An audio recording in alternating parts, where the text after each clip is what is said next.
আমার লাইফে কোনো কিছুই মনে হয় না কোনো দিন প্ল্যান করে হবে। তো আজকে একটা কাজে বেরিয়েছি। হঠাৎ করে এত খিদে পেয়ে গেছে যে ব্রেকফাস্ট করে বেরোতে পারিনি।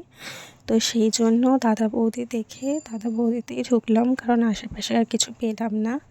যদিও 12টা বেজে গেছে কাজটা শেষ করতে করতে, তো তবুও ব্রেকফাস্টে বিরিয়ানি, এটা একদম ফার্স্ট টাইম লাইফে। লাঞ্চের টাইম হয়েও গেছে।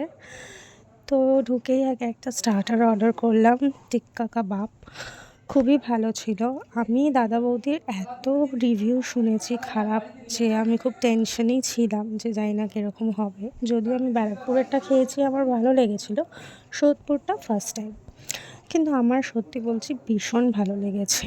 আর এই গ্রিন চাটনিটা দিয়ে বিরিয়ানিটা খেতে জাস্ট অসাম লাগছিলো। আমি চিকেন নিয়েছিলাম, বাট চিকেন আমি সেভাবে খাইনি, কারণ চিকেনের পিসটা আমার অতটা ভালো লাগেনি। আমি শুধু আলু দিয়েই বিরিয়ানি খেয়েছি। আর বিরিয়ানির আলুটাই তো সব, তাই না? চলো আজকের জন্য টাটা।